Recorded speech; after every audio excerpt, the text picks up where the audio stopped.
Continue. One must ensure that tefillin are halachically valid. One who puts on tefillin that is halachically invalid not only does not fulfill the mitzvah, but he also recites many blessings in vain, upon donning them each day. So that's scary part. So if we have a separate mitzvah, we're going to learn that you have to check it tefillin. So with time, these little letters like ink can peel like different issue. Okay, so you have to check from time to time to make sure that it's kosher. Thereby taking the name of HaShem in vain, meaning that tefillin was not kosher. I mean, he did his status basically. He checked, but I don't know. So I mean, it's if on the other hand, we have to understand that it's a punishment, right? So if he tried to do everything correctly and he went to check and they said everything is kosher for whatever reason, maybe the guy was not reliable, maybe this and that, but at the end of the day, he was saying all the blessing in vain. Like it was not his fault, but the fact is a fact, right? So, which is it's terrible thing. Just to think about it. Thereby taking the name of HaShem in vain, which is a grave sin in itself. Therefore, one should be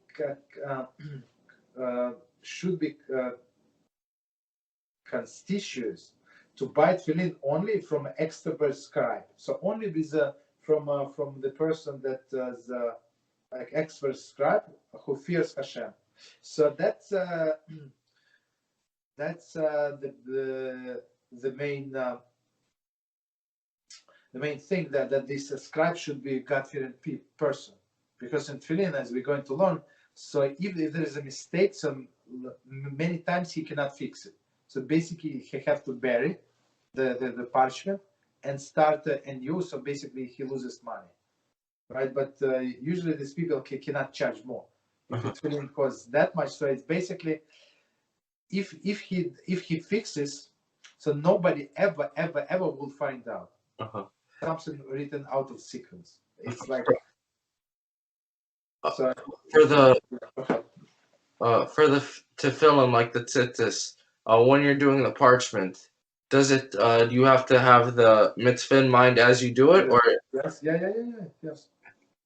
I'm not sure when you mean when you make a parchment, right? Yes. Because I think so. Yes, I think so. Yes. Okay. So continue. One second. So as you said, the sphere of heaven is a key. Commentary. The scribe must be well versed in many laws of the writing tefillin. He must be God-fearing, so that he can be trusted to not to sell invalid tefillin, not to sell. After the tefillin scroll are written, it is often impossible to ascertain that they were indeed written according to halacha, meaning, as I said, out of the sequence. So it's impossible to know. Okay, continue. Likewise, with regard to the straps of tefillin, one should buy them only from a trustworthy person, so that he is sure that they were tainted for the purpose of being used for mitzvah of tefillin. So it's very important, right? It's not like leftover somebody made was a Chinese guy was making I don't know this leather jackets, and leftover he was used for tefillin like tefillin straps. No, it has been tainted for the mitzvah of tefillin. Number 7, they must also be painted black, or with the express intention of painting them black to be used for tefillin. So basically, so only a Jew can do that. Only a Jew can have this intention. So non-Jew is out. Mm-hmm. Right? Oh. And I think minors are also out. In some cases we're going to learn women are allowed to do some parts, but not in writing and stuff like that. What? Okay, so they say basically even to paint it black, right? You have to have an intention for the sake of the mitzvah. So one more time. So he's assured that. so that he is sure, so meaning trustworthy person, that their tent, for the purpose of being used for mitzvah tefillin, from the skin of kosher animals. Okay. Commentaries say, generally the rule is that the object used for a mitzvah can be cannot be from non-kosher animals. So I think they derive it, since you asked all of this beautiful question. I think they derive it. So this word, so put tefillin on your arm between your eyes, and let these words of the Torah be in your mouth, right? That's what it says in the Shema. So and our says is derived. So same as a Torah be in your mouth. So same this tefillin made of the leather of the from the hides of the animals that can be in your mouth. That's how they derive. I think that's only for kosher animals are allowed. Due to how many sins, here we go. There is a great pitfall that people buy the tefillin and the straps from anyone, even an unqualified person. So I mean, how do you know? Like he sells you like black boxes. How do you know what's inside? Because the person sells the tefillin inexpensively, and they're invalid. So I mean, today is exactly nothing changed like today. Exactly. Every God-fearing person should consider if with regard to this, if with regard to his clothing and belongings, he takes pain that they in good condition.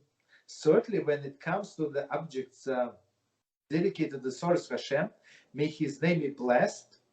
He should not limit the spending and be concerned about saving money.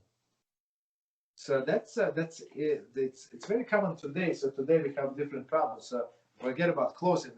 People buy themselves all the fancy schmancy car for $100,000, I don't know, tens of thousands of dollars. But when it comes to religious, it's like the cheapest car. How is it possible? How is it possible? How you cannot afford? Right. So that's Kitzur Shulchan. No, that's a big issue. Rather, he should take pains to buy only those tefillin that are definitely valid, even if their price is high. But just to add, for like my personal explanation, so the price is high because the guy, if for example, if he made a mistake, he has to bury this parchment, this name of HaShem. So he has to get a new one. So he cannot take a loss. He cannot be honest person and take a loss. It's impossible. So basically, he would charge you a little extra just in case he makes mistakes. So I mean, so you can rely that he's going to bury it and do everything correctly. So which is just makes sense, right? And one must take care of them to ensure that both the bottom is like houses, and the strap should be in good condition and completely black. Banai commentary. There is all of the stitches with which the bottom are sewn should be complete, right? So the stitches is not missing, and the leather should not be torn at all. And both the blackening and of the button and the strap should not be rubbed out. So basically, today they sell these markers, or they have like the black ink. So and that's what I bought, and in all of the like kosher stores, and you can black out whatever like wears out. So there is no problem. It is advisable to frequently oil the straps. Okay, here we go with the fat.